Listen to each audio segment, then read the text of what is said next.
अस्सलाम वालेकुम नाज़रीन। मैं अब्दुल जब्बार सुमरो हाज़िर हूँ आपके program behind the news with Abdul Jabbar Soomro के साथ। तो आप शुरू करते हैं आज का प्रोग्राम, आज का व्लॉग।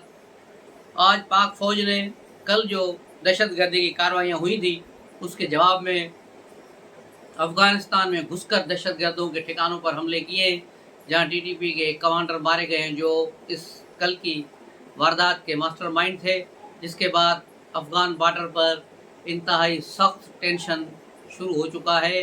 और पाक फ़ौज ने कहा है कि किसी किस्म की किसी से रियायत नहीं की जाएगी और अफ़गान तालिबान से मुतालबा किया है हुकूमत पाकिस्तान ने कि तमाम दहशतगर्द टीटीपी वाले पाकिस्तान के हवाले किए जाएँ। कल जिस तरह एक दहशतगर्दी की वारदात हुई, जिसमें एक लेफ्टिनेंट कर्नल काशिफ और उसके साथी बदर, कैप्टन बदर और दीगर 4 एहलकार शहीद हो गए थे, जिसके बाद उनकी जनाज़े नमाज़ चकलाला एयर बेस पे अदा की गई, जिसमें आर्मी चीफ के अलावा जनरल साहिर शमशाद ने भी शिरकत की और सिविलियन की तरफ से सदर आसिफ जरदारी, इसहाक डार, ख्वाजा आसिफ और दीगर अफराद भी मौजूद थे। एक गम का समा था और सब लोगों ने लवाहिकीन को उनके गम में उनको हौसला दिया, दिलासा दिया, पुरसा दिया और इस अज़्म का अदा किया कि पाकिस्तान की फ़ौज, अफवाज और पाकिस्तान के अवाम दहशतगर्दी को किसी कीमत पर तस्लीम नहीं करेंगे और इनके साथ बिल्कुल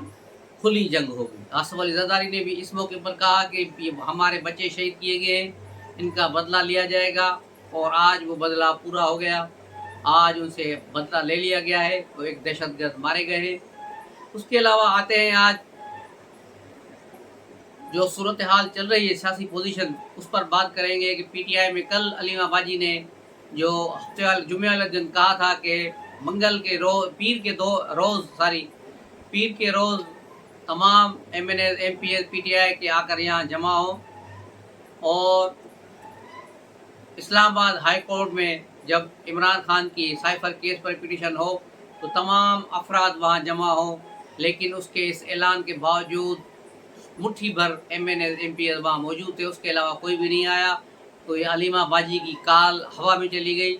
और उसके अलावा जो अमेरिका में ट्रोलिंग की गई, अमेरिका में बैठकर एक दहशतगर्दों ने पीटीआई के जो ट्रोलर हैं, उन्होंने कल के शहदा पर बड़ा गंद फेंका है, बड़ा गलत आमेज जो है उन्होंने ट्वीट्स किए, जिस पर फिर पाक फ़ौज में गमे गुस्से की लहर दौड़ गई और हर पाकिस्तानी जो पाकिस्तान से मोहब्बत करता है, उनके दिलों में इनके खिलाफ नफ़रत मज़ीद तेज़ हो गई कि ये लोग अपने इक़्तिदार के लिए कुछ भी कर सकते हैं, इनके लिए पाकिस्तान कोई मायने नहीं रखता। इससे पहले भी IMF के दफ्तर के बाहर पीटीआई ने वहाँ मुजाहरा किया, जो शहबाज गिल और दीगर साथी वहाँ खड़े थे और मुईद पिज़ा जैसा दला वो भी वहाँ मौजूद था और इन सब बेगरतों ने वहाँ पाक फ़ौज के ख़िलाफ़ नारे लगाए और एक वैन में आर्मी चीफ के ख़िलाफ़ भी नफ़रत अंगेज़ वहाँ मवाद नशर कर रहे थे, जो पूरे शहर में इन्होंने फिर उस गाड़ी को, वैन को घुमाया। जब इमरान खान से पूछा गया साइफर केस में हफ्ते वाले दिन ये कैसे हुआ, वहाँ तो पाक फ़ौज के ख़िलाफ़ नारे लगे हैं, तो उन्होंने कहा कि इस चीज़ का मुझे इल्म नहीं। ये नहीं कहा कि अगर ऐसी कोई गलत बात हुई है तो मैं उसकी मज़म्मत करता हूँ, बल्कि पीटीआई के किसी भी लीडर ने खुलकर इस वाक़े की मज़म्मत नहीं की और कहा है कि वहाँ जो मुज़ाहरा IMF के ख़िलाफ़ हुआ है, IMF के बाहर, वो ठीक है, लेकिन अगर फ़ौज के ख़िलाफ़ कोई बात हुई है तो उसका हमें इल्म नहीं। तो ये मुनाफ़िकत और ये दो तरफ़ा जो घटियापन सिर्फ इन लोगों में है, ये मुल्क दुश्मन एजेंडे पे चल रहे हैं, इनको अभी कला कुमा करने की ज़रूरत है। उसके अलावा ज़मनी इलेक्शन हो रहे हैं, जिनकी तारीख का भी ऐलान कर दिया गया है कि ज़मनी इलेक्शन 21 नवंबर को ज़मनी इलेक्शन होंगे, जिसमें कौमी असम्बली की तकरीबन 2 नशस्तें सिंध से हैं और गालबन एक पंजाब से है। उसके अलावा बाकी सूबाई असम्बलियों की नशस्तें हैं जो पंजाब से, एक बलोचिस्तान से, एक सिंध में है और एक कराची में, सिंध में एक सिंध में है। उसके अलावा ये इंतखाबात अब 21 तारीख को होंगे और पहली बार पीपल्स पार्टी की तरफ से आसफा भुट्टो को میدان میں اتارا گیا ہے جو نواب شاہ کی این 2007 سے قومی اسمبلی کا انتخاب لڑیں گی، جس سے پیپلز پارٹی میں ایک نئی توانائی آئے گی، ایک نیا ولولہ ہوگا۔ اس کے علاوہ سینٹ کے انتخابات پر آ جائیں تو سینٹ میں پی ٹی آئی نے 2 قیدی خواتین کو سیٹیں دی ہیں اور بڑے بگلے جھانک رہے ہیں کہ ہم نے خواتین ورکروں کو سیٹیں دی ہیں،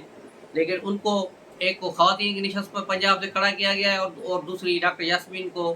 ٹیکنوکریٹس کی نشست ہے۔ حالانکہ اتنے ان کے ووٹ ہی نہیں ہیں پنجاب اسمبلی میں، تو یہ دونوں سیٹیں ہار جائیں گے۔ اس لیے ان کو جنرل نشست پہ نہیں رکھا کہ ڈاکٹر یاسمین راشد ان کی پنجاب کی صدر بھی ہے، اور صنم جاوید نے بھی ان کے لیے قربانیاں دی ہیں کہ ان کو جنرل سیٹوں میں رکھیں۔ وہاں انہوں نے رکھا ہے اس شخص کو، زلفی بخاری کو، جو عمران خان پہ مصیبت آتے ہی پاکستان سے بھاگ گیا اور ابھی تک باہر بیٹھا ہے، اور وہاں سے فارم بنا کے بھیج رہا ہے کہ میں سینٹ کا انتخاب لڑوں گا۔ سینٹ کے انتخابات کے حوالے سے جو خبر چل رہی ہے وہ اس میں یہ ہے کہ پیپلز پارٹی سب سے زیادہ سینٹ کی نشستیں لے جائے گی، دوسرے نمبر پر پی ایم ایل نون ہوگی، اور تیسرے نمبر پر پھر پی ٹی آئی کی جو سنی اتحاد کونسل کے لوگ ہیں ان کی وہاں انتخاب ہوگا۔ لیکن مجھے لگ رہا ہے کہ کے پی میں بہت سے لوگ ٹوٹیں گے اور پی ٹی آئی اپنے مطلوبہ نتائج حاصل نہیں کر پائے گی۔ سندھ میں اس کے 9 اراکین ہیں، اس لیے اس کی ایک بھی سیٹ نہیں بنتی۔ سندھ میں جو نشستیں بنیں گی اس میں پاکستان پیپلز پارٹی تقریباً 5 جنرل کی نشستیں لے جائے گی اور 1 ایم کیو ایم لے گی۔ اس کے علاوہ ٹیکنوکریٹس پر اور جو ہے خواتین کی نشستیں اور اقلیتوں کی نشستیں یہ سب پیپلز پارٹی لے جائے گی۔ اس کے علاوہ فیصل واڈا بھی کراچی سے کھڑا ہوا ہے، جس کو جو ووٹ ایم کیو ایم اور پیپلز پارٹی کے بچیں گے، اس کے علاوہ جو سنی اتحاد کونسل کے ووٹ ہیں وہ بھی یقیناً فیصل واڈا کو ملیں گے، یہ بھی یہاں سے آرام سے کامیاب ہو جائیں گے۔ اس کے علاوہ پنجاب سے محسن نقوی وہ بھی آزاد کھڑے ہیں، جبکہ بلوچستان سے سابق وزیر اعظم انوار الحق کاکڑ بھی کھڑے ہوئے ہیں، تو ظاہر ہے یہ بھی کسی کے آسرے پہ کھڑے ہیں، تو یہ بی اے پی پارٹی کے کچھ ووٹ ملیں گے اور کچھ آزاد اراکین اور کچھ چھوٹی چھوٹی پارٹیاں جو ہیں وہاں ان کے ووٹ لے کر یہ بھی وہاں سینیٹر بن جائیں گے۔ تو آئندہ جو سیٹیں آ جائیں گی تو اس کے بعد پیپلز پارٹی سینٹ میں اکثریتی جماعت ہوگی اور پی ایم ایل نون کی سپورٹ کے ساتھ اپنا چیئرمین سینٹ لے آئیں گی، اور یوں یوسف رضا گیلانی اگلا سینٹ کا چیئرمین ہوگا۔ سینٹ کے انتخابات میں سب سے بڑا اپ سیٹ سندھ میں ہوا ہے، جہاں پیپلز پارٹی کے پرانے جیالے جو ہر بار سینیٹر بنتے تھے، رضا ربانی صاحب، اس کو سیٹ نہیں دی گئی ہے، اور یہ بڑا افسوس کا مقام ہے کہ ایک آئین پسند، ایک جمہوریت پسند، ایک خوددار انسان کو سینیٹ سے باہر رکھا گیا ہے، جس سے اندازہ لگتا ہے کہ پیپلز پارٹی اور پی ایم ایل نون دونوں مل کر شاید پی آئی اے اور دیگر اسٹیل مل اور دیگر کی نشکاری کریں گی، اور رضا ربانی ان چیزوں کا سخت مخالف ہوتا ہے۔ سندھ سے ایک اور اہم شخصیت مولا بخش چانڈیو بھی اس انتخابی ریس سے باہر ہو گئے، ان کو بھی سیٹ نہیں دی گئی ہے، تو یہ بڑا افسوسناک عمل ہے۔ یہ تھی آج کی خبریں، تو ملتے ہیں اگلے ولاگ میں، تب تک کے لیے اجازت دیجیے۔ السلام علیکم۔